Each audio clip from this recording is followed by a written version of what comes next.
El seminario de hoy se llama 20 tips prácticos sobre tomate y pimiento para incrementar la productividad. Cabe destacar que no importa de qué país sean, en qué clima o condiciones se encuentren, si tienen invernaderos con alta o media tecnología y si están en suelo o en hidroponía, muchos de estos tips de manejo son totalmente prácticos para todo este tipo de situaciones. Así es que esperamos que les sirvan. Y bueno, pues comencemos con el primero, porque son bastantes tips.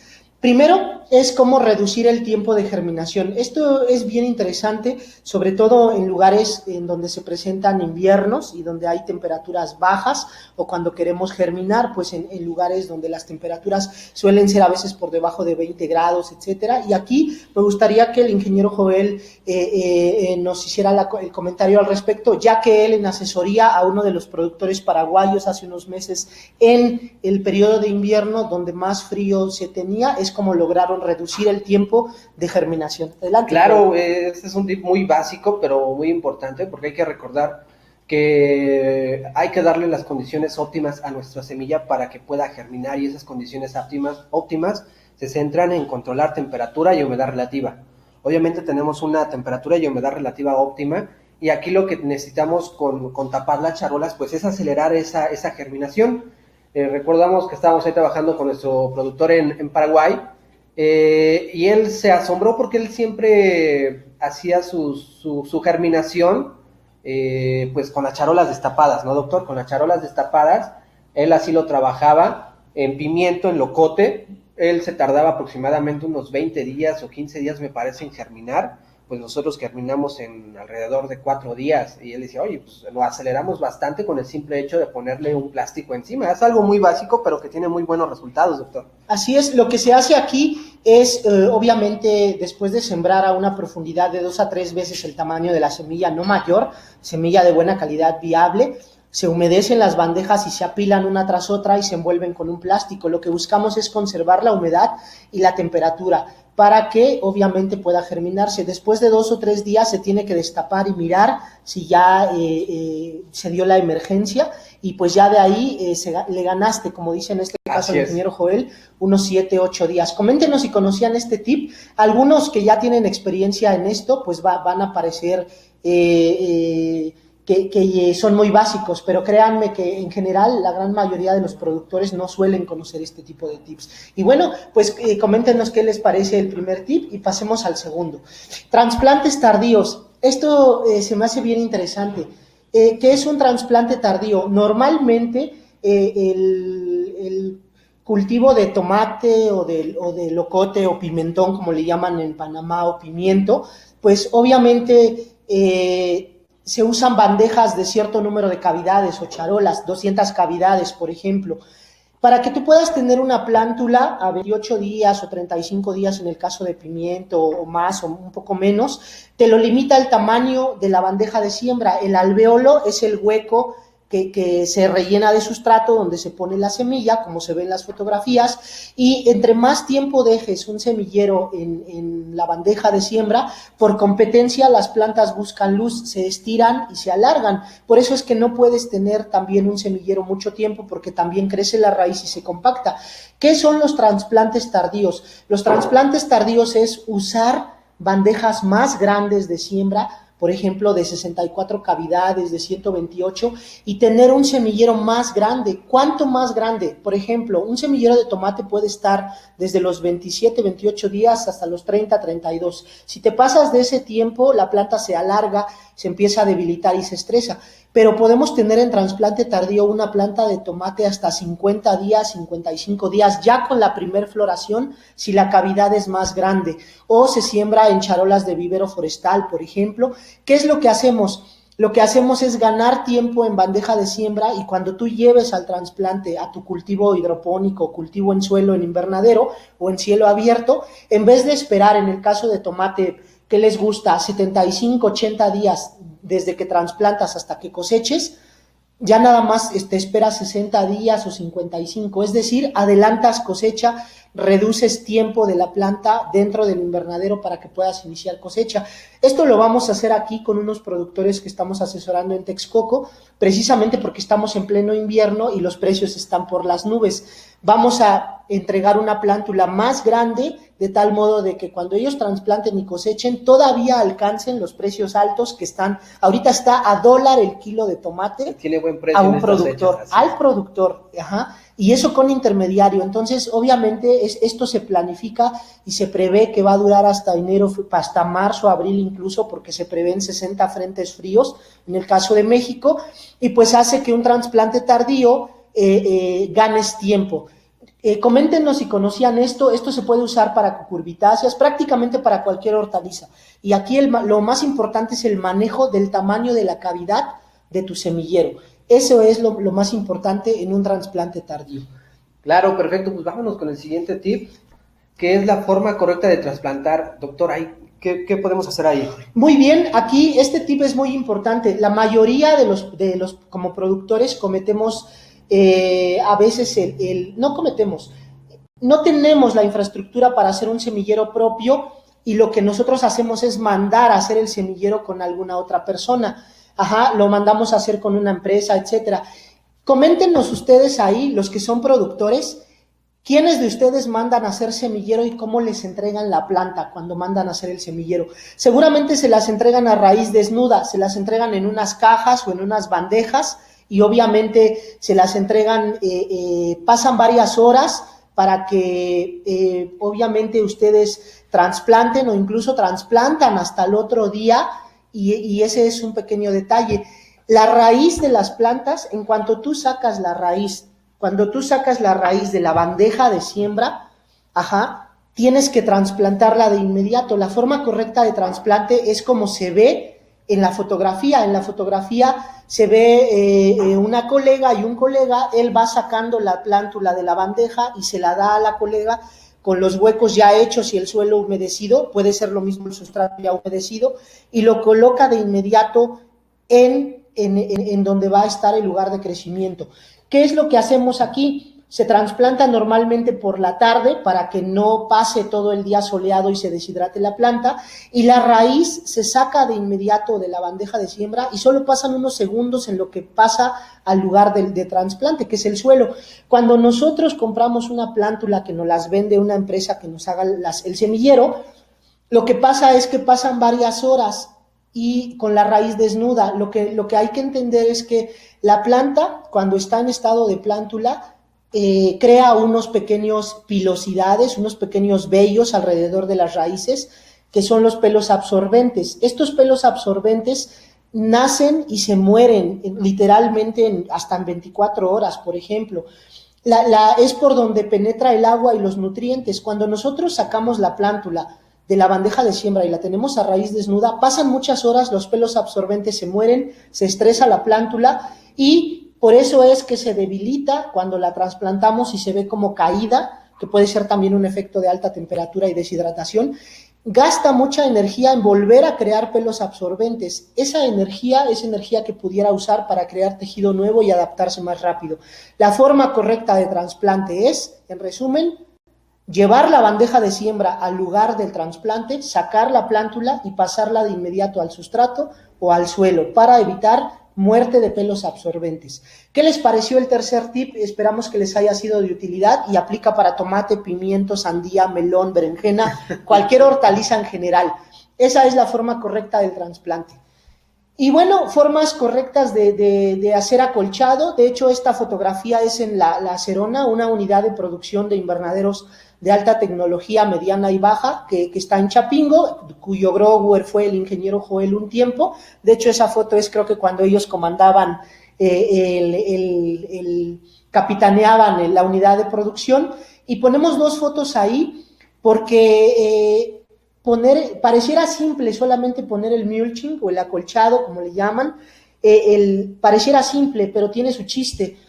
La forma correcta de hacer un surco es hacer un lomo alto y también eliminar todo el residuo de piedras, de grumos de suelo etcétera, y debe de quedar el lomo del surco lo más parejito posible. Siempre hacemos la analogía que es como ponerse un pantalón de mezclilla, unos jeans que van pegados a la pierna y no se deben de ver bolsas de aire.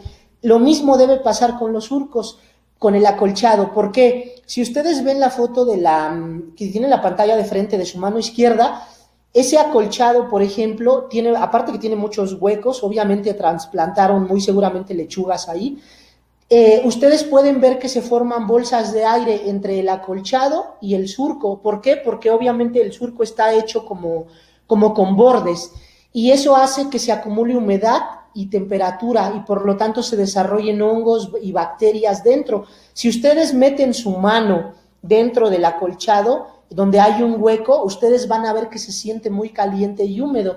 Sin embargo, en la foto de la derecha, ustedes ven lomos del surco muy pegados al suelo y casi sin grumos, y lomos altos. Eso hace que tenga una mayor exploración radical la raíz de las hortalizas y que no se cree ese microambiente que puede crear enfermedades en el cultivo, independientemente si va a ser a una hilera o a 2 hileras o lo que vayan a cultivar. Esa es la forma correcta. Hasta aquí el tip número 4, esperamos que les haya servido a todos aquellos que cultivan en suelo y pues hacen los surcos. Nos gustaría saber si esto ya lo conocían o no. Claro. Y bueno, otro tip importante en el caso de pimiento, que sería un siguiente tip, la forma correcta, bueno, ahí se ve, es parte de él, solo queríamos mostrarle las fotos, vean. Bueno, obviamente se ve una producción excelente, pero vean ustedes los surcos, realmente son surcos en forma incluso trapezoidal, y vean que están totalmente pegados al lomo del surco y que son camas o surcos muy altos. Bueno, pues hasta aquí, ¿qué les está pareciendo los tips que les estamos dando? No sé si quieran comentarnos algo. De hecho, nos están haciendo una pregunta que viene en relación a este tip, que ya nos piden las densidades de población de pimiento, doctor, pero bueno, ahorita lo vas a platicar, ¿no? Que es el arreglo topológico y la densidad. Así es, hay que manejar estos dos conceptos siempre para cultivar debemos de partir de la planificación. Desde la planificación se ve el éxito. Hay dos conceptos que hay que conocer. Uno es densidad de plantación. ¿Cómo se define la densidad de plantación? Es muy sencillo el término. La densidad de plantación es número de plantas total dividido entre el número de metros cuadrados de su terreno o de su invernadero. Un ejemplo bien fácil. Si yo tengo 3,000 plantas y tengo 1,000 metros de invernadero, la densidad de plantación son 3 plantas por metro cuadrado. Esa es la densidad. Para que se den una idea, en tomate, dependiendo en la luminosidad, lo alto del invernadero, si la variedad es muy follajuda o no, debemos de manejar entre 2.2 máximo 3.5 tallos por metro cuadrado. ¿Por qué digo tallos? Porque en la foto de enfrente es una plántula a 2 tallos, por eso es una sola semilla, pero a 2 tallos. Entonces, eso es densidad de plantación. Para locote o pimiento, ¿cuántos tallos manejamos por metro cuadrado, ingeniero Joel? Se puede manejar 2 tallos por metro cuadrado, incluso hay proyectos poco extremos que manejan 3 tallos, a veces hasta 4 tallos, pero lo más factible es 2 tallos por planta para manejar. 2 tallos por planta. ¿Y cuántas plantas por metro suelen alrededor meter? Por una densidad muy baja pueden ser 3.5 plantas, imagínense, a doble tallo serían 7 tallos por metro cuadrado. Y hay proyectos que se mantienen como entre 3.9 y 4.1 plantas por metro cuadrado, o sea, alrededor de las 8 tallos por metro cuadrado. 8 tallos, y eso es porque tiene menos densidad de follaje el pimiento y se puede meter más plantas, ¿correcto? Es correcto, doctor. Perfecto. En pepino, en sandía, podemos andar igual en los 3.5 plantas por metro cuadrado, o no sé si tengas alguna otra densidad ahí, melón, bueno, no tengo la melón, pepino es un poquito más baja que tomate. Pero bueno, ahora sí que también va a depender mucho del tipo de manejo, ¿no? Hasta qué altura lo puedo manejar, va a depender mucho de esas situaciones para poder determinar tu arreglo topológico y tu densidad de plantación, doctor. Claro. Fíjate, adelante. Aquí, bueno, ya entonces definimos densidad de plantación, número de plantas, entre el número de metros cuadrados. Ahora va el arreglo topológico. El arreglo topológico es el acomodo de las plantas. Desgraciadamente, digámoslo así, los expertos a nivel mundial en horticultura pues ponen términos muy rimbombantes, ¿no? Muy arreglo topológico. Al final de cuentas es el acomodo de las plantas, así de fácil. ¿A qué voy con esto? Podemos meter una densidad de 3 plantas por metro cuadrado en un invernadero de 1000 metros, meter 3000 plantas, pero esa es la densidad. Pero ahora, ¿cómo las vas a poner? Las vas a poner una hilera de plantas por surco, 2 hileras de plantas por surco. A eso me refiero con el arreglo topológico, el acomodo. Y si vas a meter 2 hileras por surco de plantas, las vas a meter a 3 bolillo, es decir, en forma de mosaico, una planta así, una no, una sí, una no, de tal modo que no se compitan, o las vas a meter las dos parejitas. O sea, eso es el arreglo topológico. Y lo mismo en pimiento, ¿cómo vas a meter las plantas? Puedes meter a un tallo, puedes meter una hilera de plantas por surco, o puedes meter 2. Fíjate que muchos, una pregunta que luego hacen muchos los productores es, oye, ¿a qué distancia voy a colocar las plantas? Y luego es muy difícil responder eso, porque realmente yo te puedo dar una distancia, pero va a depender mucho de tu arreglo, del tamaño de tus pasillos, del tamaño de tus camas, y todo eso va a determinar la distancia entre plantas. Ya lo decía bien ahorita el doctor, ¿no? Que si yo voy a ir a poner nada más una hilera de plantas, voy a poner doble hilera, y si pongo doble hilera, ¿cómo las voy a manejar, no? Claro, cuando tú pones, por ejemplo, una hilera de plantas, puedes tener más surcos, pero menos pasillos más cortos, pero cuando metes surcos de 2 hileras, tienes que poner pasillos mucho más anchos para que, como se ve en la foto, el cultivo pueda abrir de pronto en la mitad. Entonces hay 2 conceptos básicos que se tienen que conocer para poner un cultivo: densidad de siembra, es número de plantas por metro, y también arreglo topológico, el acomodo. Esto es bien importante porque también depende de la luminosidad. Lugares muy nubosos, tienes que meter pasillos más grandes y no metas 2 hileras, no importa el cultivo, mete una hilera. Lugares muy soleados, puedes meter 2 hileras porque aprovechas más la luz, pero tienes que hacer pasillos también anchos para poder abrir y que en la mitad de las 2 hileras pueda haber una buena ventilación, y depende de que conozcas tu variedad, si echa mucho follaje o no, y también de eso va a depender el manejo de podas. Hasta aquí el tip número 5, ¿qué les pareció? Fíjate, doctor, aquí hay que mencionar todavía un poquito más, porque hay que entender que a veces confundimos, o para aclarar, vamos a tener que la densidad de plantación es por el espacio total del invernadero. Vamos a ver que hay un espacio total del invernadero y vamos a ver que también hay un espacio útil. El espacio útil son las camas, el área de las camas o de los surcos que vamos a tener. Pero aquí en la densidad, y hablando de invernaderos y hablando de hortalizas, nos referimos al espacio total. Entonces, así es. Hay que entender esa parte. Luego, a veces, cuando nos ponemos a investigar las densidades de plantación, a veces, en el caso, por ejemplo, de lechuga, ahí hacen referencia en algunas literaturas al espacio útil, no te hacen referencia a la densidad, al espacio total. Y hay muy buenas preguntas que nos están poniendo. Ahorita hablábamos de que la densidad igual va a depender de la altura de nuestros invernaderos, del manejo, y aquí nos están poniendo una pregunta. Ramón dice, ¿qué altura debe tener como mínimo los invernaderos para el cultivo de tomate indeterminado? Para ti, ¿cuál sería lo óptimo? Claro, bueno, aquí más bien yo haría la pregunta, ¿cuál es tu meta de rendimiento? Y vas a tener un ciclo o 2 por año. Invernaderos en lugares calurosos definitivamente deben de ser más altos por el manejo de la ventilación. Invernaderos en lugares frescos pueden ser más bajitos, pero también vas a empezar a bajar planta cuando todavía estén formados pocos racimos. Lo más importante que hay que entender aquí es que el invernadero obedece a los requerimientos del cultivo, pero también a las características climáticas.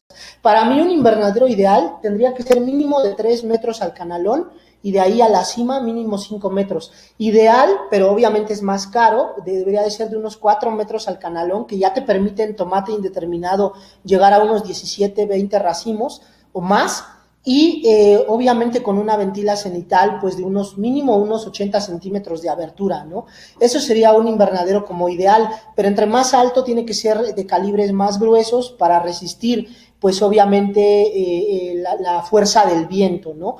Entonces todo depende también de la parte climática, y qué bueno que hacen esas preguntas de invernaderos, porque tenemos un curso muy bueno que vamos a dar a partir de la siguiente semana, en donde todos estos temas se van a tocar al detalle con un experto en invernaderos que va a poder solucionar todos esos Claro, detalles. y hay que entender que incluso yo cuando voy a emprender un proyecto nuevo, yo tengo que saber o tener muy claro cuál va a ser la densidad que voy a manejar, cuál va a ser mi arreglo topológico, porque muchas veces, aunque parezcan datos muy sencillos, pueden repercutir en el diseño mismo del invernadero, ¿no? Claro. Que si me voy a acomodar un invernadero de claros de 9 metros o de 13 metros, estos datos del arreglo y de la densidad también me pueden ayudar a determinar todo ese tipo de situaciones. Y están haciendo varias preguntas técnicas, y que las vamos a ir abordando poco a poco en algunos de los tips. Por ahí Jonathan Gaudo nos hacía una pregunta muy específica. Dice, ¿qué piensan de la técnica de endurecimiento de las plantas? Es una técnica, al menos que se usa en las primeras etapas, en esta etapa de plántulas, precisamente para endurecer a la planta, aunque suene un poco abstracto el término, para hacerla más resistente al momento del trasplante, al momento de que puedan atacar algunos patógenos como hongos, como las mismas plagas. Entonces es una práctica que sí se hace en hortalizas. Y pues adelante, doctor, vamos a seguir. Vamos a continuar con los tips. Bueno, las micorrizas también se pueden usar en hidroponía. Efectivamente, los hongos micorrízicos son microorganismos que hacen una simbiosis, con una sinergia con la raíz de la plántula, y entonces con la raíz de las plantas, y entonces los hongos tienen una mayor exploración, buscan los nutrientes y se los acercan a la planta, a la raíz, y a raíz de eso, en agradecimiento, si lo quieren ver así de cuates, decimos en México, la raíz le provee azúcares, le provee fotoasimilados al hongo, y conviven en armonía. Pero las micorrizas se inoculan en suelo, les gusta la materia orgánica. Cuando usamos sustrato como fibra de coco, o en México tezontle, nos dicen, es que no puedes echar micorrizas porque se van a lavar con el riego. Efectivamente, ¿qué es lo que nosotros hacemos?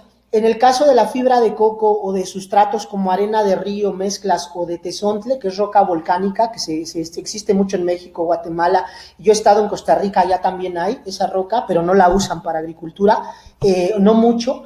Lo que hacemos es, antes del trasplante se pone un poco de composta o peat moss, como un medio kilo, un puño, unos 400 gramos, se trasplanta ahí y se inoculan las micorrizas, y se evita aplicar una fertilización con fósforo, porque el fósforo es como antagónico para la inoculación de las micorrizas. Debemos esperar a que se colonice y ya después se fertiliza normalmente. Entonces lo que hacemos es bajar la dosis en la nutrición de fósforo, se inoculan las micorrizas, y como una semana después, vámonos con la nutrición normal.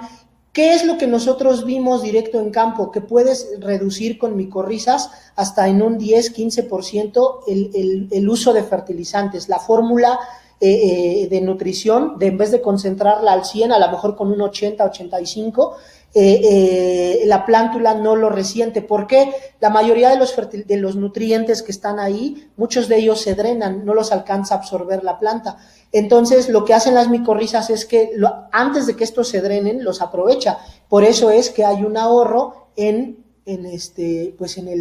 la parte de los fertilizantes con el uso de micorrizas. Así que las micorrizas no solo son para suelo, también se pueden utilizar en hidroponía. Claro, interesante este tip.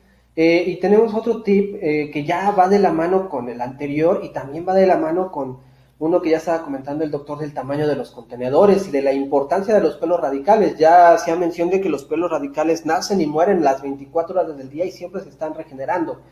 Entonces aquí uno como productor, y a veces igual como técnicos, ya nos casamos de que el uso de enraizadores solamente lo aplicamos en el momento de trasplante, que es cuando necesitamos ese plus en generar un poco más o estimular a mi planta en la producción de raíces.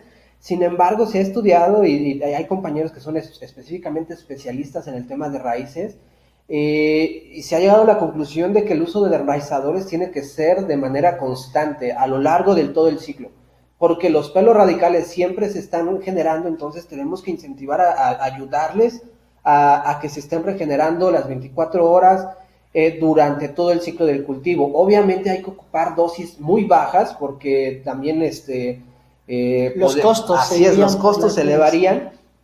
Y bueno, entonces ese es un tip muy básico. Pueden usar enraizadores de manera constante, posiblemente cada 15 días sería como lo óptimo para poder generar estos pelos, y al final de cuentas, si tenemos una muy buena raíz, vamos a tener un excelente porte en la parte aérea de nuestro cultivo. De hecho, lo que nosotros hacemos con productores en suelo que estamos asesorando actualmente y en hidroponía es el primer mes del cultivo aplicar en drench, es decir, a la pata de la planta, el enraizador, 1 gramo por litro, medio gramo por litro o mililitro por litro, dependiendo la presentación del enraizador, y una vez por semana o 2, y cuando el cultivo ya está en plena producción, aplicamos 2 veces por semana mediante el riego el enraizador, pero dosis muy bajas. ¿Cuánto es una dosis muy baja?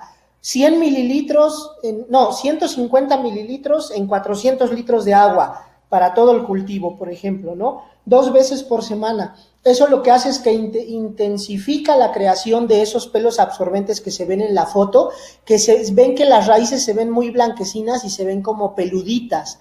Esos son los pelos absorbentes, eso es una raíz muy sana. Entonces, lo que hacemos es que el cultivo, incluso hasta cuando levantas el acolchado, ingeniero Joel, se ve así blanco, bonito. Claro. Y eso es lo que hace que la planta coma y, bueno, produzca, pues, barbaridades, ¿no? Me da un poco de risa ahorita que comentas eso. Me acuerdo que estoy en un grupo de productores ya no me acuerdo de qué país, y lanzaron una imagen de una lechuga y la raíz tenía muchísimos pelos radicales y el productor se asustó. Dijo, ¿qué es esto que tiene mi raíz? Estaba preocupado, nunca había visto tantos pelos radicales en su raíz, en su planta. Ya lo calmamos y digo, oye, son pelos radicales. Está bien, de hecho. Significa que está bien, porque a veces nos casamos con la idea de que la raíz tiene que ser café, pero no. Ya cuando está café nos indica que ya son raíces muertas, y lo ideal es como su imagen que está aquí a la derecha. Claro, y bueno, ya de ahí de enraizadores, y eso hay muchos. Ruter AA, Rotex, hay enraizadores que tienen micros y que también tienen alto en fósforo, y vienen auxinas también, que esa es una de las 5 familias de hormonas que hay en las plantas, claro, y que sirve precisamente para la diferenciación celular. Entonces, definitivamente, enraizadores hay marcas, hay enorme infinidad de marcas dependiendo lo que ustedes, de en qué país estén. No se preocupen por la marca, lo que busquen es que el enraizador venga con contenido de auxinas, con microelementos, o que traiga fósforo, y ahí la dosis, pues solo lean la etiqueta, con eso es suficiente. Claro. No se preocupen tanto por esa parte, ¿no? Claro, pues vamos a seguir con el tip número 8, vamos avanzando muy bien, ya van varias preguntas que ahorita las vamos a estar tocando, e incluso ahí decían, ¿es bueno podar el fruto cero en pimiento, o qué piensan al respecto? Bueno, aquí este tip aplica específicamente para pimiento, ¿no? La primera poda es muy importante porque es cuando nosotros le damos esa arquitectura a nuestro cultivo. Es cuando yo decido si la voy a dejar a dos tallos, a 3, a 4 tallos, o a crecimiento determinado, por así llamarlo. Y bueno, aquí a lo personal, pues nos gusta manejarlo a 2 tallos. La primera poda es muy esencial, y aquí les quiero dejar un pequeño video donde explicamos esta parte, y ya con el cultivo como tal vamos a ponerlo, que también le llamamos poda de formación. Vamos a conocer la estructura de nuestra planta. Este es nuestro tallo principal, y aquí en esta parte nosotros le llamamos la cruceta o la Y, la bifurcación que hace. Por lo general siempre te lanza 3 tallos. El manejo que nosotros le estamos dando es a 2 tallos como tal. Si lo ven aquí, tenemos los 2 tallos, y cada bifurcación o cada entrenudo nosotros le llamamos pisos. Aquí vendría el fruto rey o el fruto cero o piso cero. Para estos videos nosotros le vamos a llamar piso cero. Entonces este es mi piso cero y empezamos a contar. Piso cero, 1, 2, 3, 4, 5, 6. Actualmente llevamos 6 pisos, ¿no? Y esta es mi estructura principal de mi primer tallo.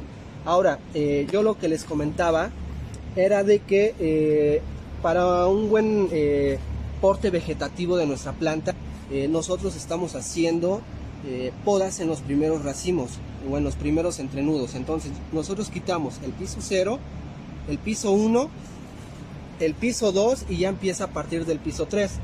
Bueno, también depende de algunas plantas de cómo las encontremos. Y aquí nosotros lo que les recomendamos siempre es que para cada formación de un fruto mínimo necesitamos 2 hojas. Entonces, por piso, si yo veo este fruto que está acá en formación, en este piso tenemos una hoja, tenemos 2 hojas, 3 hojas, hasta 4 hojas tenemos. Igual porque vamos en las primeras etapas. Pero yo lo que les comento es que mínimo necesitamos 2 hojas. O incluso en la poda, ustedes pueden hacerlo así. Este sería el mínimo. Vean, en este piso nada más tenemos 1 y 2 hojas. Ahorita le quité estas 2, pero bueno, ya estaban en formación estas hojas.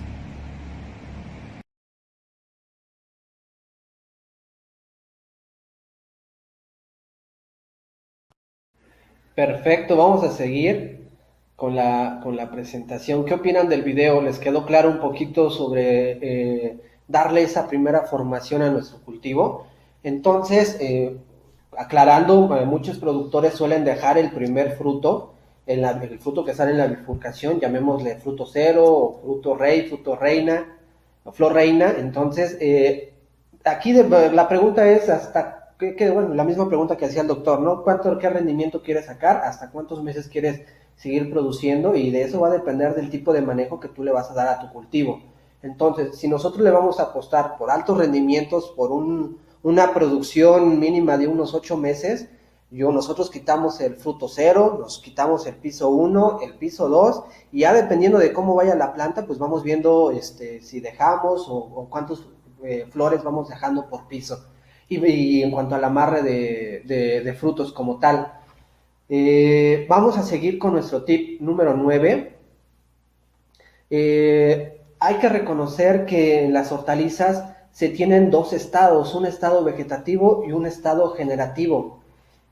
Hablando de manera rápida, el estado generativo, cuando una planta está en estado generativo, la planta se enfoca en producir muchas flores, y cuando está en un estado vegetativo, la planta está enfocada en invertir toda su energía en tallos, en hojas.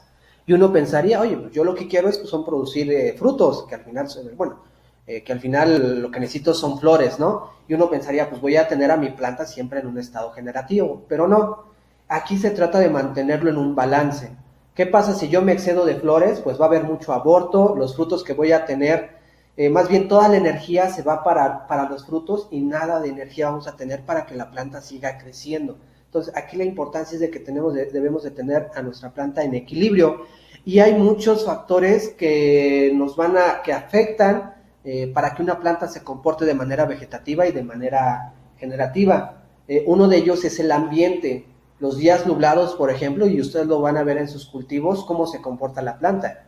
Se comporta un poquito como vegetativa, lanza más hojas, Se estira, disminuye la cantidad de flores. ¿Y qué pasa cuando tenemos un día soleado? Hombre, la planta se acelera y empieza a aventar muchísimas flores.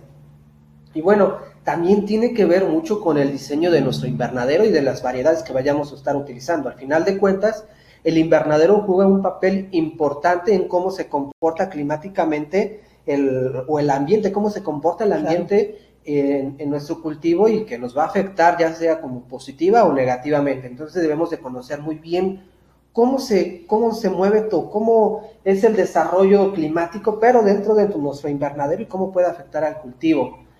Entonces es importante conocerlas. Aquí la intención es dejarles más dudas. Eso también es una de nuestras intenciones, porque si quisiéramos abundar más o explicarles más a fondo, nos llevaríamos como 1 o 2 horas en explicarles. Así es, por tip, y ver realmente qué más interfiere en estas etapas, ¿no? También la nutrición tiene que ver si se comporta vegetativa o generativamente mi cultivo. Y aquí tengo otro video muy cortito de que damos el ejemplo de cómo es una planta débil y por qué. Ok, no lo tenemos, me dice el equipo que no lo tenemos. Pero vamos a seguir con nuestro tip número 10, el índice de área foliar. Este es bien interesante conocerlo porque casi nadie conoce este concepto, lo maneja.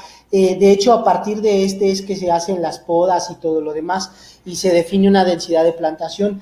El índice de área foliar es como si ustedes, por ejemplo, no sé, tienen 3 plantas por metro cuadrado. Esas 3 plantas, imagínense que le quitan todo el follaje y pusieran el follaje en el piso uno tras otro, pero sin empalmarse.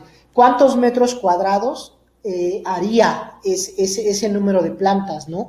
Y por ejemplo, si por 1 metro cuadrado, quitándole el follaje a las hojas, haces 3 metros cuadrados de puro follaje, quiere decir que tu índice de área foliar es de 3. Ese es como la forma práctica de entender el concepto sin meternos en tecnicismos. Pero ¿para qué sirve? El índice de área foliar lo que te dice es que cada cultivo tiene un índice de área foliar óptimo. Por ejemplo, el tomate es entre 4 y 4.5. ¿Para qué? Para que aproveche al máximo la luz. Si tú tienes una alta densidad de plantación, 3.5 plantas por metro cuadrado, ya tienes 20, 25 hojas y no has podado, y tú pusieras un espectrofotómetro de luz o un aparato pues para medir luz, te vas a dar cuenta que la luz que llega arriba del 100%, tú pones, si Joel y yo fuéramos una planta, pones el aparato en medio, mide como el 40-50% de la luz que llega arriba, pero si lo pones abajo en la hoja bajera, te vas a dar cuenta que no llega ni el 5% de luz. ¿Qué significa esto? Que la hoja de abajo no está haciendo fotosíntesis, pero sí está comiendo nutrientes, agua y energía a la planta. Por eso podamos en el caso de tomate, y un índice, para alcanzar el índice de área foliar óptimo, dependiendo la variedad, si echa mucho follaje o no, puedes andar diciendo que entre unas 14 hasta 17 hojas son las que verdaderamente hacen todo el trabajo de la planta. De ahí para abajo, esas plantas ya no trabajan, esas hojas ya no trabajan, entonces llega un momento en que las tienes que quitar. ¿Para qué? Para mejorar ventilación, pero para tener un óptimo aprovechamiento de luz. En el caso del pimiento, como tiene hojas más pequeñas, hojas simples, puedes meter más plantas por metro cuadrado, porque para que lleguen al índice de área foliar óptimo, pues se necesitan más plantas y aprovechan de una mejor manera la luz. Para eso sirve el índice de área foliar. Nosotros, con nuestros productores, cuando vemos que ya el primer racimo y segundo alcanzaron un tamaño un poco comercial, podamos. Y normalmente vamos dejando, dependiendo la densidad, como les decía, desde 14 hasta 16, 17 hojas, que son las que van a hacer la fotosíntesis, y lo de abajo lo quitamos, pero al podar también inmediatamente se manda la señal de maduración de frutos. Y por eso es que no puedes también podar cuando la planta está muy chiquita, sino tienes que podar en el caso de tomate cuando ya los frutos pues tienen un tamaño cercano a su tamaño comercial. En la foto, por ejemplo, ahí es pimiento, es un ají, esto es en Panamá, en provincias centrales, tenían una densidad altísima y no podaban. Eso hacía que se creara una alta humedad relativa y que toda la hoja de abajo se pusieran amarillentas y empezara a desarrollarse hongos. Tuvieron que podar y también costaba mucho trabajo que la gente pasara en medio. Eso era por la alta densidad y era porque estaban pasando el índice de área foliar, aunque la planta estaba muy pequeña. En la foto de al lado es una planta de tomate que nunca la han podado. Si se dan cuenta, toda la hoja bajera ya está como enroscada, etcétera, por vieja, por exceso de conductividad, pero ese cultivo, por ejemplo, debió de haberse podado quizás un mes antes, ¿no? O mes y medio antes. Para eso sirve el índice de área foliar. Esperamos que les haya servido este concepto y es importante porque nos dicta cuándo tenemos que podar. Y otro tip relacionado en el caso ya de tomate. En el caso de tomate es cuándo debemos eliminar los brotes en el cultivo de tomate. Los brotes en el cultivo de tomate se deben eliminar cuando que no sobrepasen 4 o 5 centímetros. Incluso desde que tu mano ya los puede quitar, debes eliminarlos. Si ya definiste que vas a dejar un tallo o 2, lo único que tienes que hacer es pues solamente quitar el chupón, que le llamamos en México, quitar el tallo, ¿no? el pequeño brote, axilar que va saliendo, siempre va a salir entre la hoja y el tallo. Otro de nuestros colegas, el doctor Vicente Nolasco, nos comentaba una regla que siempre le debemos decir al productor para espantarlo. Él decía, tú cortas los chupones de tu cultivo y por cada gramo o cada kilo de chupones que tú cortaste, ya perdiste 3 kilos de rendimiento en fruto. Entonces, ¿qué pasa? Tú decides si dejas, a veces hay veces que los productores dejan tan grandes los chupones que ya no sabes cuál es el tallo principal, claro, y cuál es el chupón.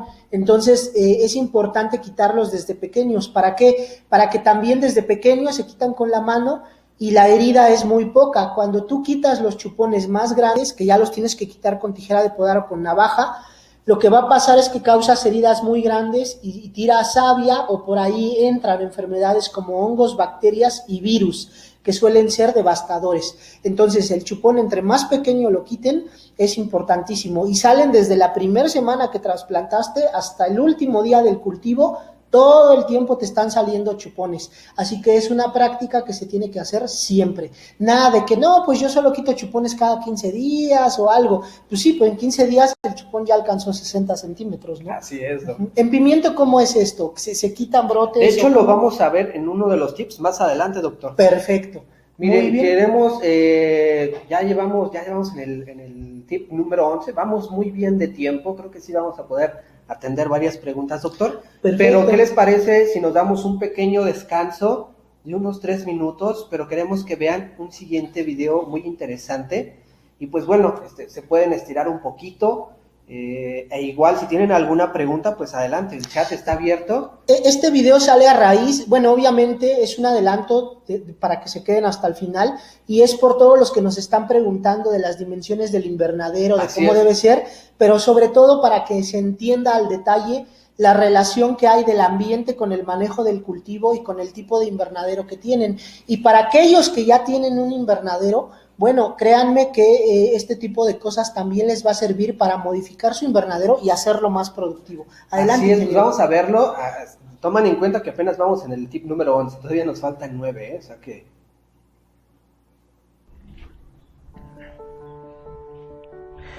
Existen 3 ámbitos importantes que un productor agrícola debe tomar en cuenta para tener éxito. El primero es el cambio climático, el segundo es la disponibilidad o falta de recursos naturales, y el tercero, por supuesto, es la incidencia de plagas y enfermedades que puedan afectar la productividad y calidad de nuestras cosechas.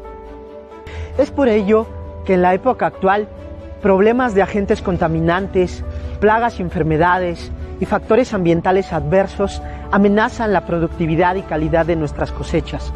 Para ello, una de las grandes alternativas con las que contamos hoy en día es precisamente el uso de estructuras como la que nos encontramos actualmente, es decir, los invernaderos. En ellos se pretende simular o recrear las mejores condiciones ambientales y de aquellas que son las más favorables para que un cultivo pueda tener un óptimo desarrollo y por lo tanto una alta productividad. Para operar este tipo de tecnologías e infraestructuras es necesario contar con conocimiento desarrollado por expertos e instituciones de prestigio. Es por eso que hemos diseñado para ti el curso denominado Acondicionamiento y Diseño de Invernaderos para aumentar su productividad, en el cual, de la mano de expertos como el arquitecto Alex Pacheco, director comercial de ASEA, empresa con más de 40 años de experiencia y prestigio en el mercado, vamos a desarrollar los siguientes temas para ti. Durante 4 sesiones, de 2 horas cada uno, te brindaremos las herramientas necesarias para que puedas escoger el mejor invernadero de acuerdo a tus necesidades. Para ello, hablaremos de los tipos de invernaderos existentes en el mercado, de los componentes que forman estas estructuras y de los materiales y sus características. Todo de acuerdo a las condiciones ambientales de tu región. Si eres un productor que ya cuenta con un invernadero, no importa si es de bambú, de madera o un invernadero de fábrica, mediante casos reales te diremos cómo acondicionar, modificar o reforzar la estructura para volverla más productiva. De igual manera, describiremos principales equipamientos y niveles de tecnificación existentes en el mercado. No te pierdas esta gran oportunidad de formar parte de este curso y por lo tanto de ser un productor con mayor productividad y mejor calidad en tus cosechas. Te esperamos.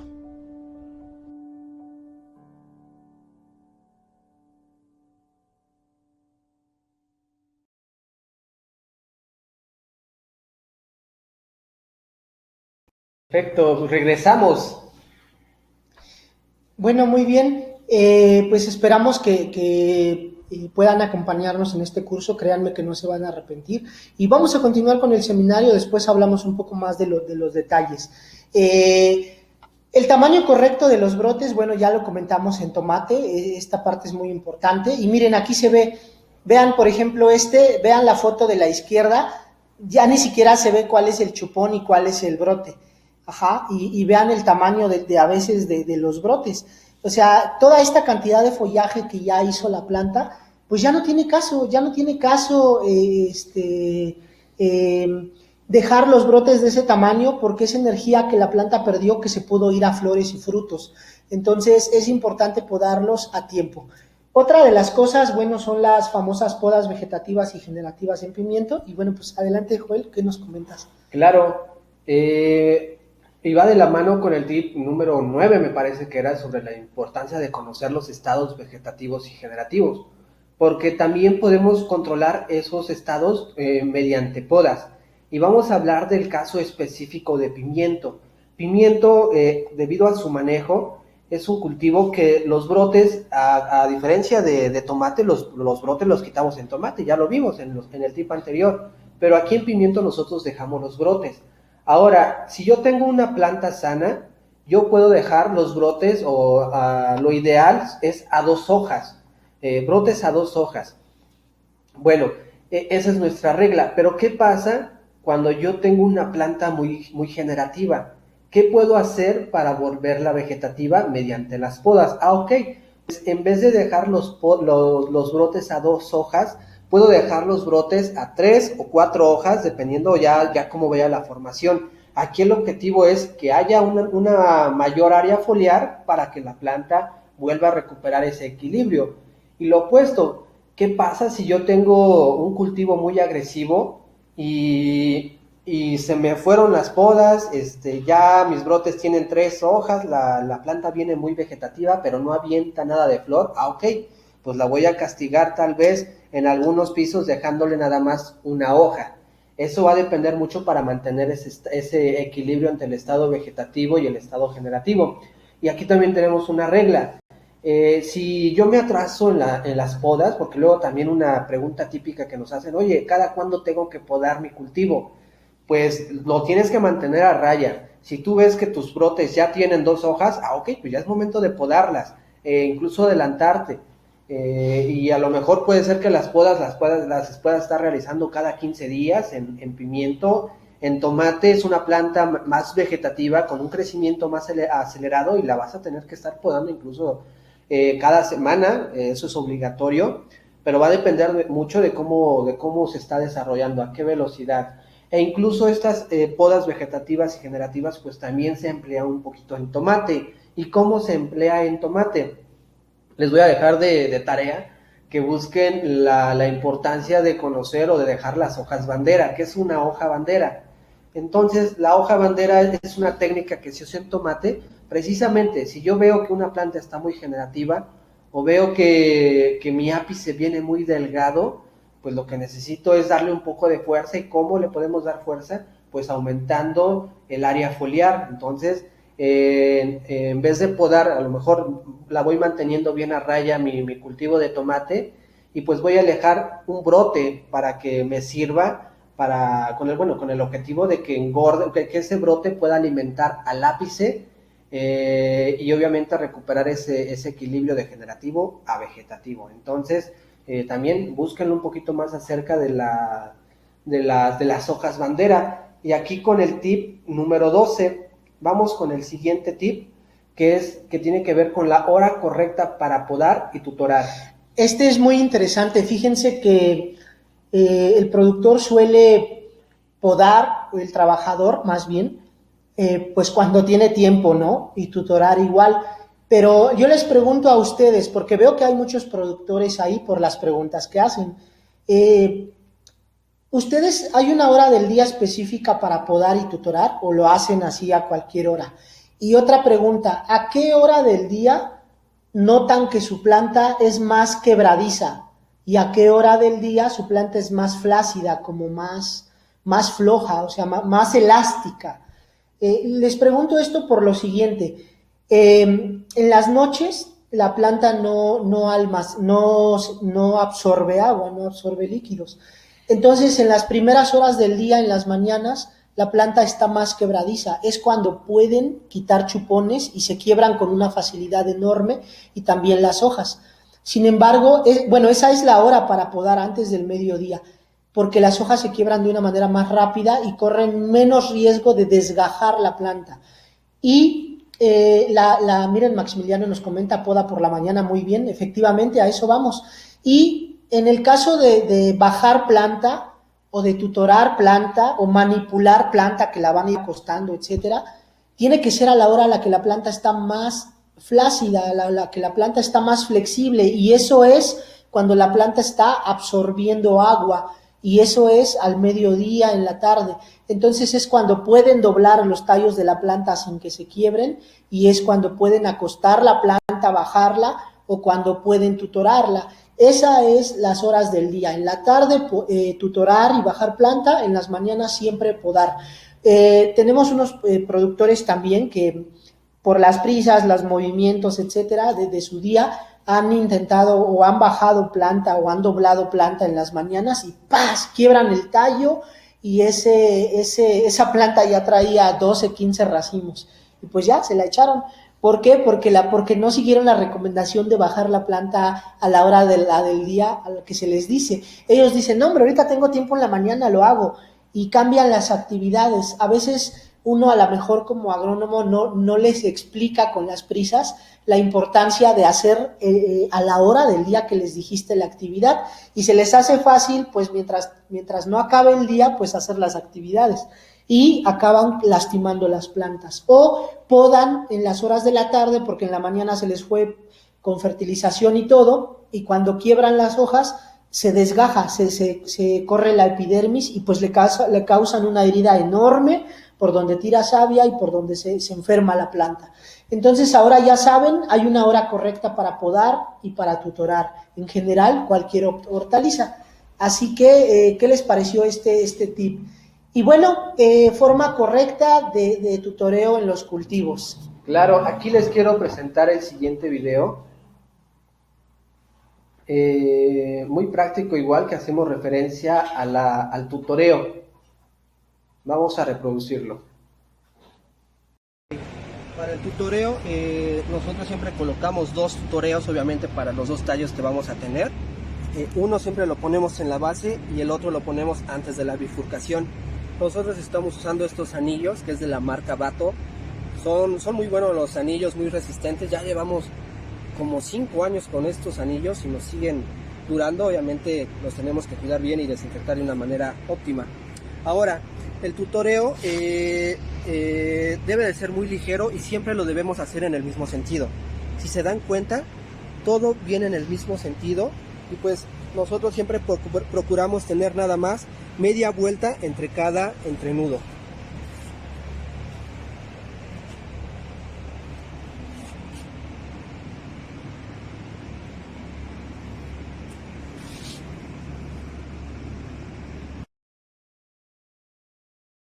Perfecto. Aquí hicimos mención de que siempre debemos de tener el mismo sentido para tutorear, pero ¿cuál es el sentido? Aquí nosotros siempre mencionamos que debe ser en un sentido con base en las manecillas del reloj. Va a sonar algo abstracto, pero lo tienen que intentar hacer. ¿Por qué en este sentido? Tomate, el pimiento como tal, o la mayoría de las hortalizas, el ápice de la planta va a seguir el movimiento del sol. a lo mejor no va a ser un movimiento que lo vayamos a ver realmente, o sea, es un movimiento mínimo, pero lo hace. En estas latitudes, hablando de México, no es muy agresivo el movimiento del sol, es decir, la duración del día y la noche no varía mucho, a lo mucho me parece que es como 2 horas en las latitudes más altas, tenemos una diferencia de 2 horas, o sea, 14 horas de noche y 10 horas de día y viceversa, ¿no? Pero cuando son latitudes todavía mucho más altas, Estados Unidos, Canadá, o vayámonos al sur, Argentina, Chile, en las latitudes más bajas, esos movimientos de los ápices se van a hacer un poco más agresivos, y van a hacer ese movimiento. Entonces la intención es de que al hacer ese movimiento el ápice no se ahorque con el mismo tutor. Y a lo mejor es un movimiento mínimo, pero lo puede hacer. Entonces, ¿qué pasa si yo lo tutoreo en sentido opuesto? Pues básicamente el movimiento que va a hacer el ápice y se va a encontrar con una restricción del tutor, pues simplemente se va a estar ahogando con el tutor.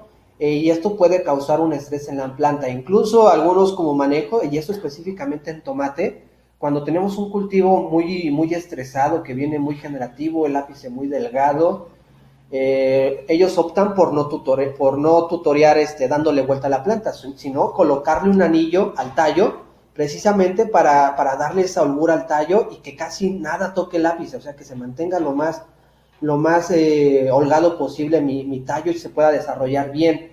Y también tutorear todas las plantas en el mismo sentido tiene que ver con la parte laboral. Algo que aprendí en el trabajo y la experiencia me ha dado es de que si yo estoy a cargo de una unidad de producción, todas las actividades tiene que haber un orden y todos nuestros trabajadores deben de conocer ese orden. Entonces, no puedo tener trabajadores que unos tutoreen en el sentido de las manecillas del reloj y otros que tutoreen en el sentido opuesto. Porque ya al momento práctico de trabajar con las plantas, si yo estoy acostumbrado en tutorear un sentido y me encuentro con una planta al revés, me voy a llevar tiempo en acomodar esa planta y regresarlo al sentido original. Y van a ser pérdidas de segundos, pero a lo mejor si lo trasladamos a 30,000 plantas, pues van a ser 30,000 segundos que podemos perder en un día, tan solo porque no hubo un orden en nuestra plantilla de trabajadores. Entonces es un tip muy básico, pero que se tiene que implementar en las unidades de producción. Dice aquí Carlos Herrera, tengo plantación en suelo, igual se puede usar el mismo tutoreo. Claro, esto aplica para tomate, para pimiento, para pepino. Cualquier planta que la vayas a manejar de manera vertical, aplica lo mismo. En las manecillas del reloj, dice Cristian, es correcto. Vamos a seguir. Aquí es importante entender que en todos los cultivos siempre se debe fertilizar todo el tiempo. ¿A qué hora? Desde el primer riego hasta el último. Lo ideal es que ya vaya la solución nutritiva, incluso cuando estamos manejando la parte de suelo.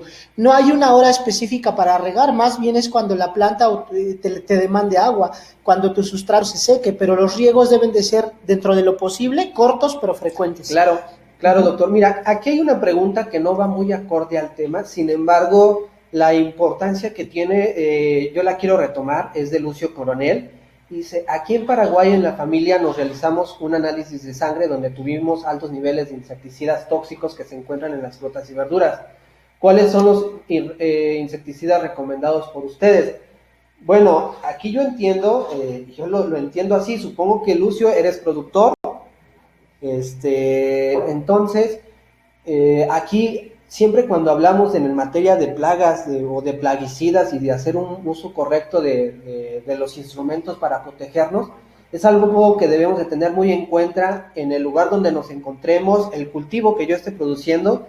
Hay normas que sirven para protegernos, que nos indican que si yo voy a realizar una aplicación de sea el insecticida o fungicida o lo que sea que vaya a aplicar a mi cultivo, yo debo de tener una mascarilla, yo debo de tener un traje, yo debo de tener guantes, porque aquí debemos de cuidar la salud de la persona que va a estar aplicando.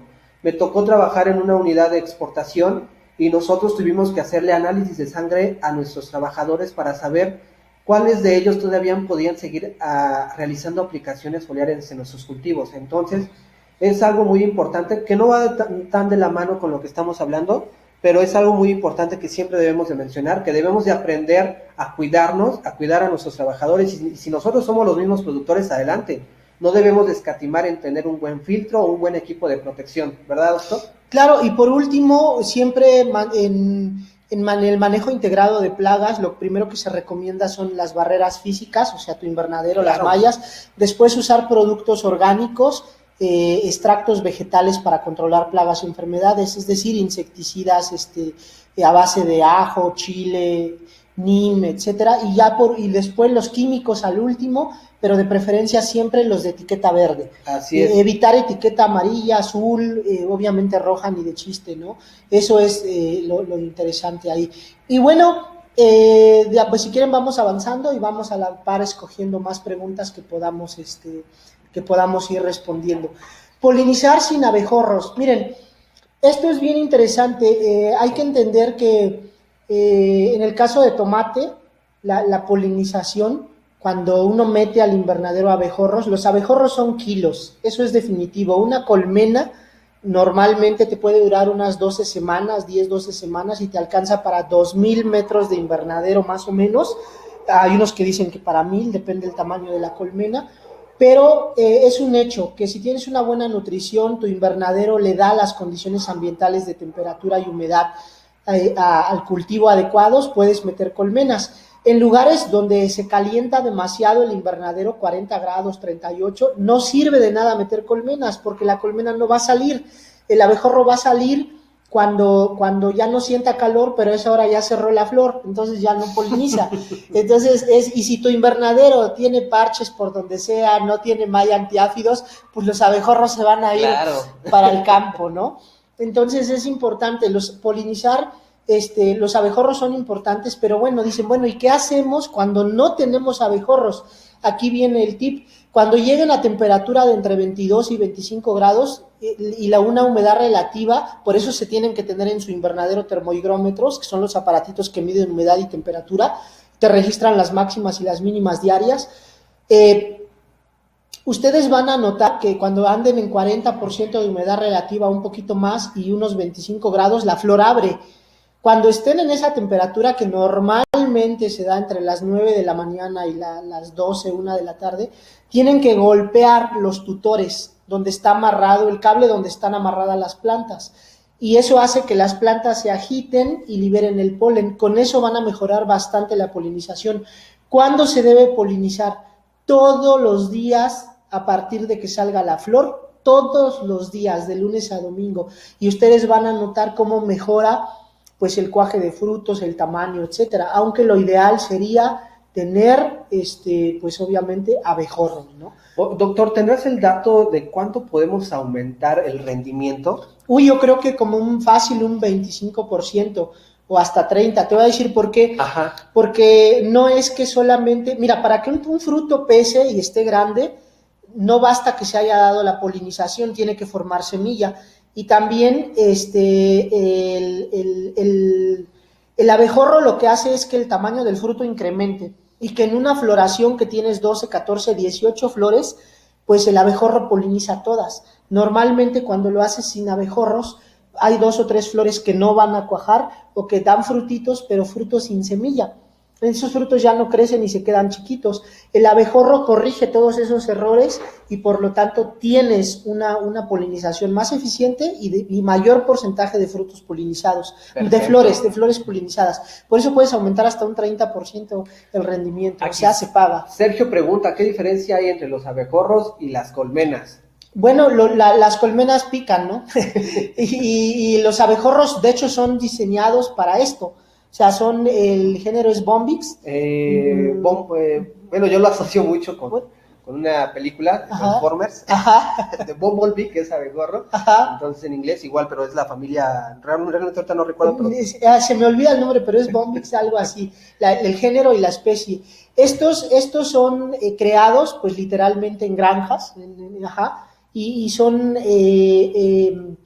ellos ya tienen son de manera comercial, los puedes comprar, y una colmena normal, digámoslo así, al ser como más silvestrona, pues lo que va a hacer es defenderse, picar a tus trabajadores y va a ser un desastre. Y las colmenas por lo general son Apis mellifera. Apis, exactamente, del género Apis. Y aquí Maximiliano Villagrana nos dice, ¿a qué se debe el aborto de flores en tomate? Y también nos estaban haciendo la misma pregunta para pimiento. ¿Qué factores podrían hacer que haya un aborto floral, doctor? Baja humedad relativa, menor a 30-40%, el polen se deshidrata. En cualquier cultivo, se deshidrata el polen y pues ya. Altísima humedad relativa, arriba del 70-80%, los granos de polen se pegan, entonces no caben en el tubo polínico y pues por lo tanto no hay polinización. Deficiencia de boro, el boro influye en la germinación del tubo polínico, el fósforo también, entonces en general es nutrición y condiciones ambientales, específicamente humedad relativa.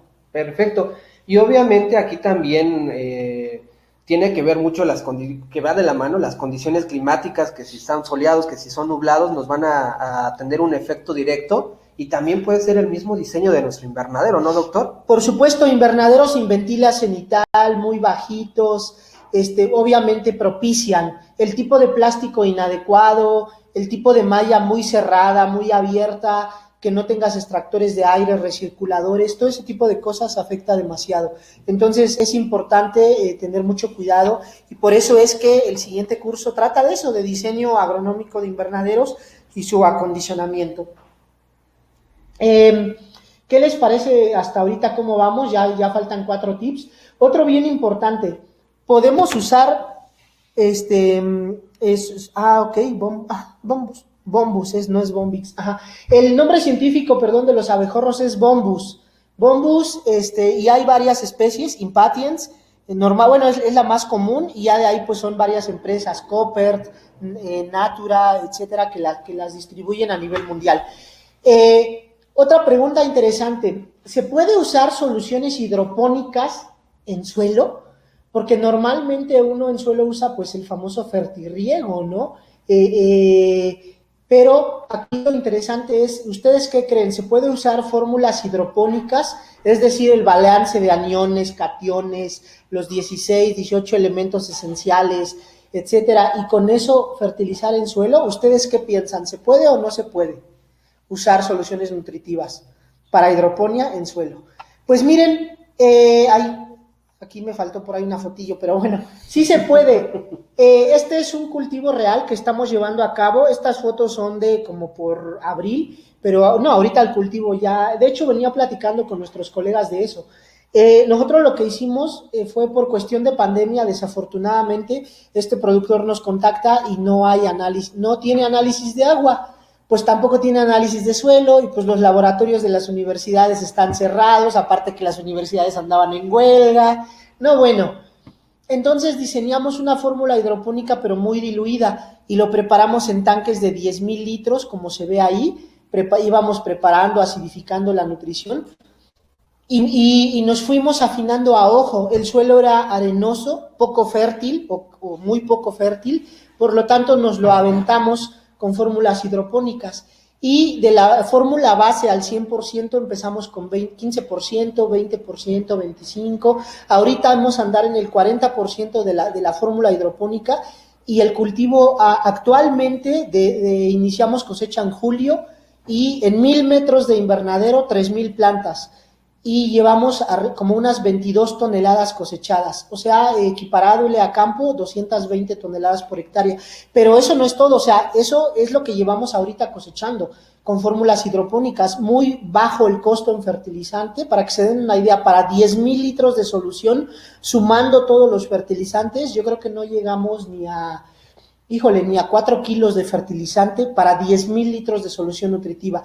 Usamos como 6 fertilizantes diferentes, ácido sulfúrico para acidificar y pues obviamente los resultados son muy interesantes. Sí se puede usar fórmulas hidropónicas en suelo, ya lo hemos hecho, pero hay que estar revisando el cultivo todos los días porque se pueden manifestar deficiencias de inmediato, entonces se tienen que ajustar y corregir al día a día o con foliares.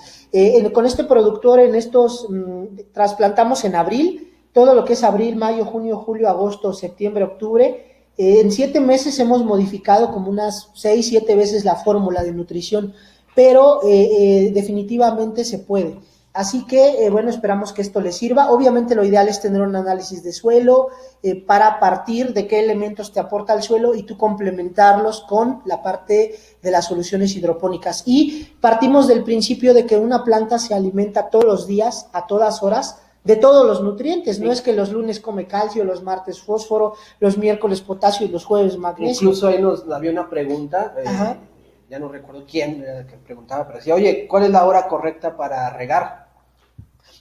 Ahí desde la mañana, o sea, desde la mañana que empieza a salir el sol, la planta demanda humedad y desde ahí tú tienes que darle los riegos suficientes al día de tal modo que la planta nunca se estrese por pérdida de humedad y después haga riegos pesados y satures. En realidad, dependiendo del tipo de suelo, de sustrato, qué tan poroso sea, qué textura tenga, tú puedes estar hay cultivos que riegan hasta 20 veces al día.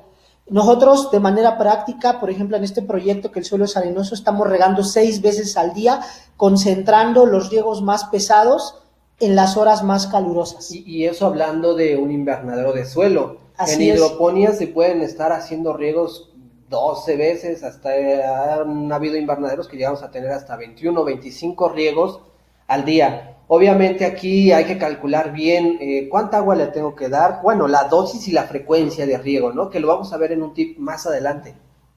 Muy bien. El raleo de frutos en tomate. ¿A qué le llamamos raleo?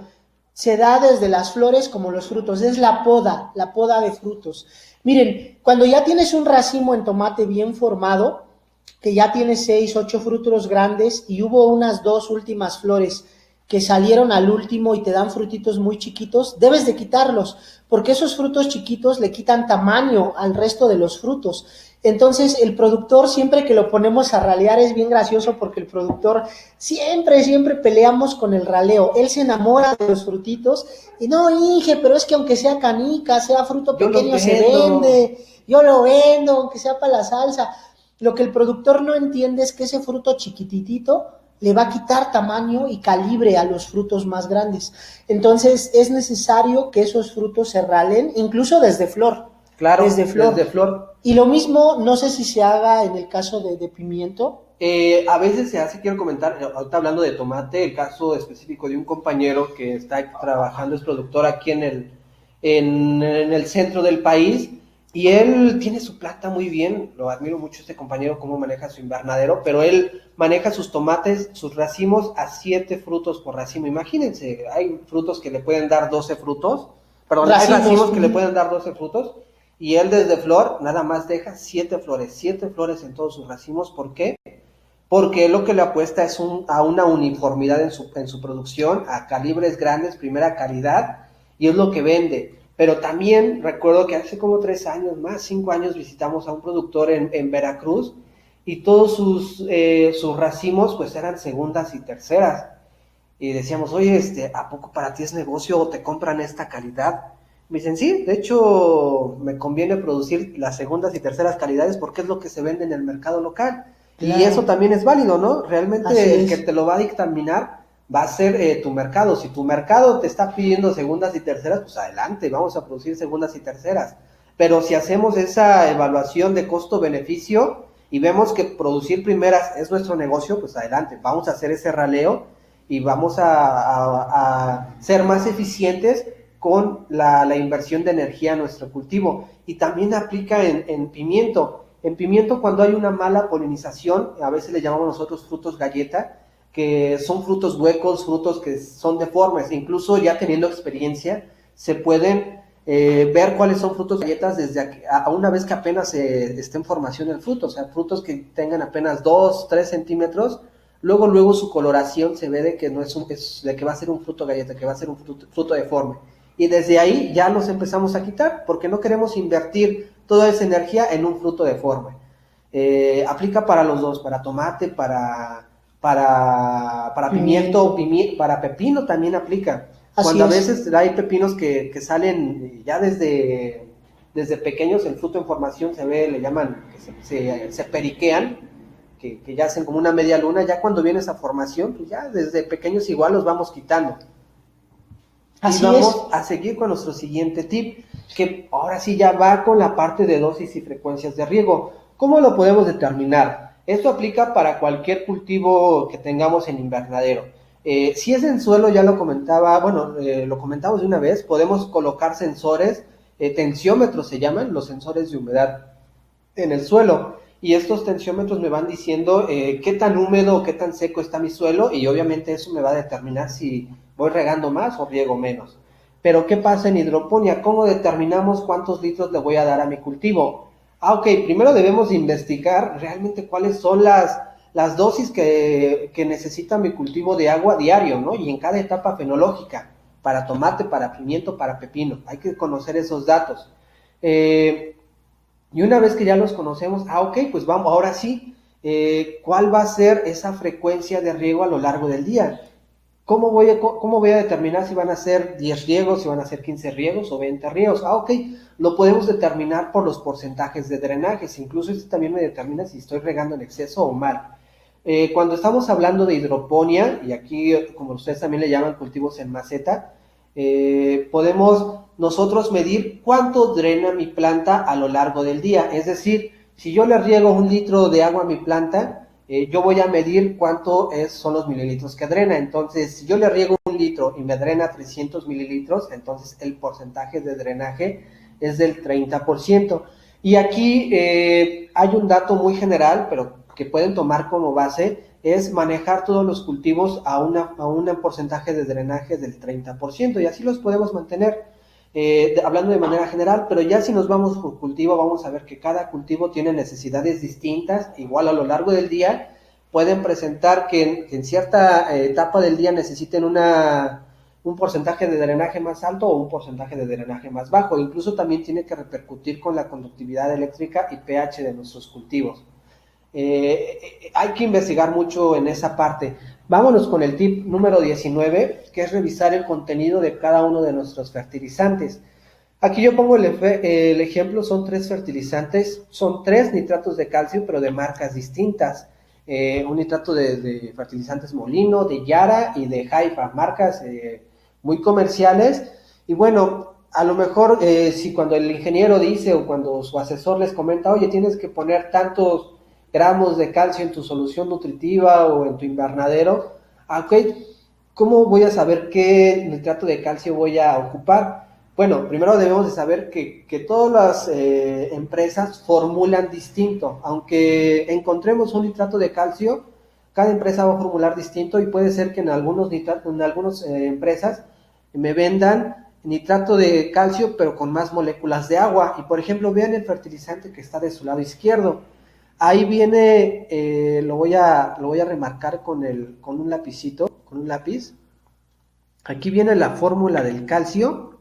Dice KNO3 y luego viene 4H2O, es decir, que tiene 4 moléculas de agua. Este fertilizante viene con nitrato de calcio, pero aparte viene agua en su composición. Es decir, que viene, ¿cómo le llamamos? Se me fue la palabra. Tetrahidratado, viene hidratado. Es decir, viene diluido igual. Así es. Diluido. O sea, que de cada 100 gramos, de esos 100 gramos tienes que sumarle que no es nitrato de calcio y las sustancias inertes, es nitrato de calcio más sustancias inertes más agua. Es decir, en comparación con otro que no viene hidratado, el otro tiene mayor cantidad de calcio por unidad de peso. Entonces, cuando empezamos a trabajar con un nuevo productor, desde ahí empezamos, ¿no? Oye, ¿qué fertilizantes ocupas? Porque desde ahí nosotros empezamos a formular. Luego hay productores que nos dicen, Inge, mire, este fertilizante chileno está más barato, yo creo que voy a ocupar de ese. Digo, oye, pero bueno, entonces vas a tener que ponerle un poquito más porque tu fertilizante viene hidratado y necesitamos suplir las demandas de calcio que tu cultivo necesita. Entonces, es muy importante. Si ya llevan una dosis de fertilización y quieren cambiar de fertilizantes, no es tan simple. Tienen que realmente conocer el contenido nutrimental de cada uno de estos fertilizantes y tomar la decisión. Y vamos con nuestro último tip, que es el ápice diagnóstico de una planta. Para este tip les quiero poner el siguiente video.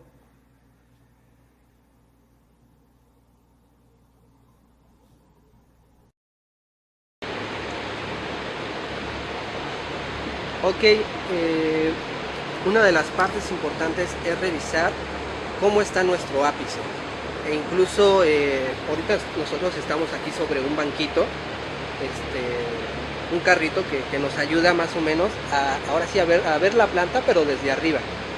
Y fíjense, estos ápices, pues sus entrenudos están muy cortos, la hoja realmente viene muy pequeña, ligeramente alargada.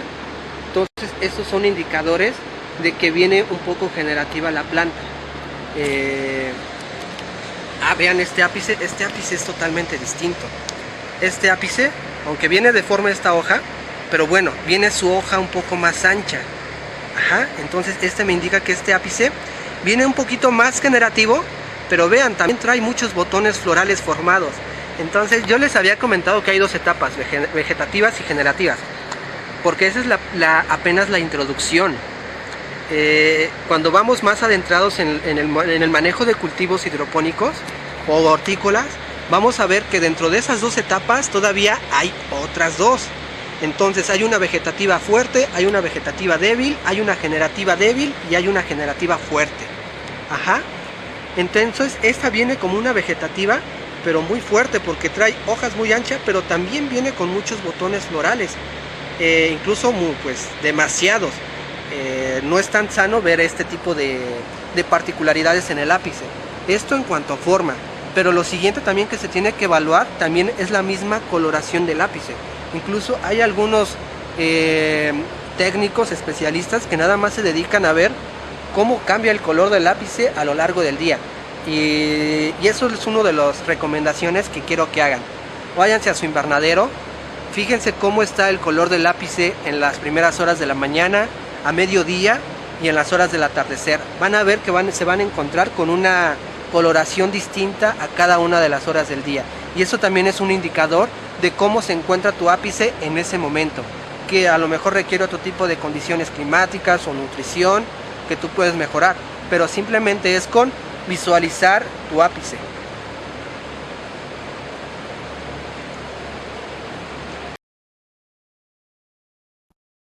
Bueno, pues perfecto, aquí nada más para recalcar un poquito, siempre el ápice nos va a indicar cuál es el estado de salud de nuestras plantas.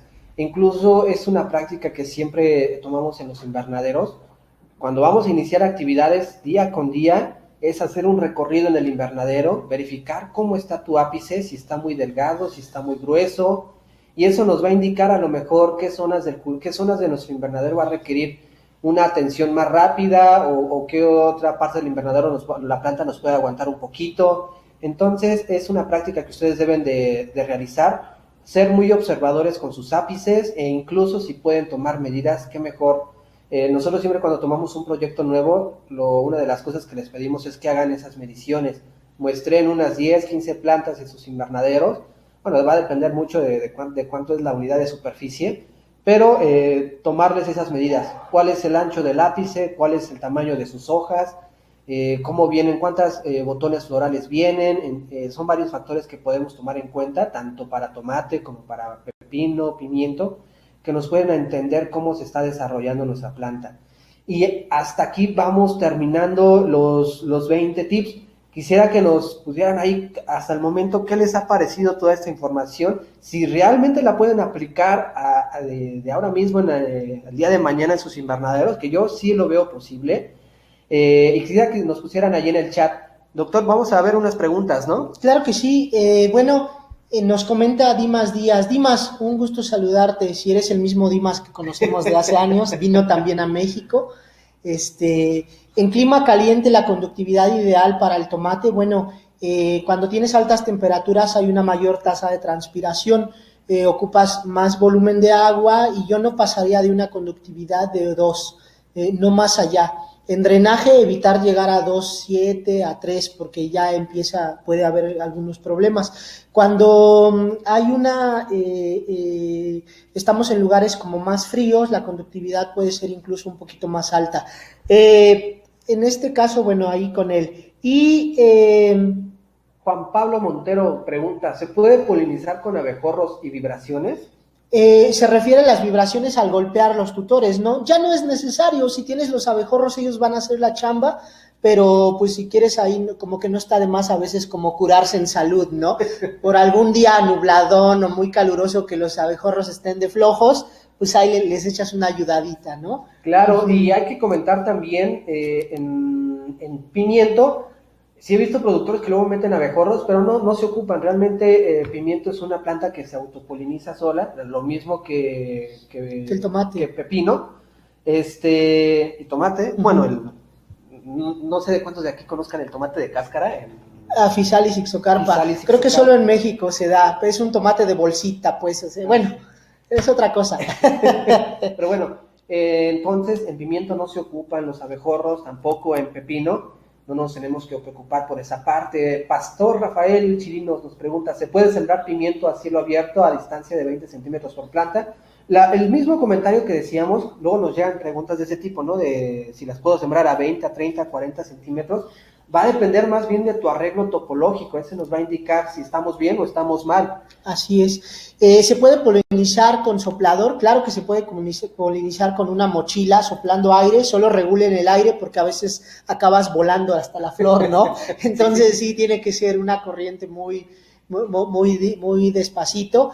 Y bueno, hay por ahí alguien que nos pedía el número de teléfono para asesoría o algo. Con gusto, si el equipo Mundo Verde o alguien puede poner algún correo, o colega, ponnos tu correo ponnos tu teléfono y te contactamos pues entre mañana y el lunes, ¿no? Claro, sin problema. Aquí Ramón Flores también nos pone, ¿qué tan recomendable es el injerto en tomate?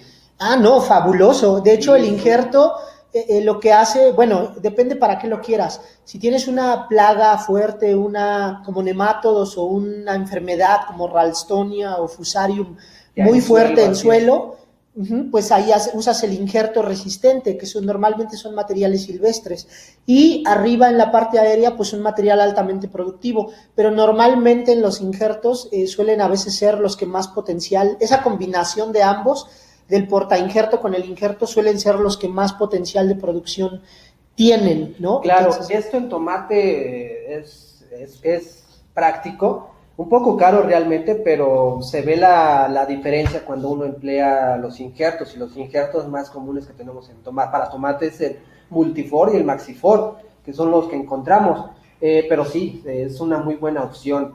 E incluso veíamos, una vez nos tocó visitar un productor en el centro del país igual, él usaba sus injertos, su portainjerto, pero él podía alcanzar en suelo y con una tecnología básica, por así llamarlo, rendimientos de 600 toneladas por hectárea. Entonces, así es. Ahí vale la pena totalmente el uso de injertos. Así es. Muy bien, yo creo que miren, sé que hay muchas preguntas, nos agrada que les hayamos despertado una gran cantidad de dudas, y todo esto tiene relación precisamente con los invernaderos. Hemos dado cursos pasados que vamos a estar en los próximos meses retransmitiendo sobre nutrición, sobre la parte del manejo de tomate, de pimiento y hasta de lechuga, que estoy seguro que muchos de ustedes van a poder aprender mucho y resolver sus dudas, pero toca un curso que nos han estado pidiendo mucho la gente, y es en relación a los invernaderos. Hay gente que ya tiene su invernadero y hay gente que todavía lo va a adquirir. Acuérdense que ahorita está un boom de la agricultura protegida en todos los países. Tan solo en Panamá se está aprobando una ley de creación de agroparques, en donde mucha gente va a construir invernaderos pequeños, grandes, medianos, gigantescos, para exportación. Y bueno, pues nos gustaría mostrarles esto. Primero, coméntenos qué les pareció el seminario, que esperamos que les haya sido de utilidad y les haya gustado, y pues vámonos directo, porque el tiempo es algo muy valioso. Claro, quisiera que nos pusieran, si nos dan permiso de presentarles este mensaje muy importante, esta oferta que tenemos para ustedes.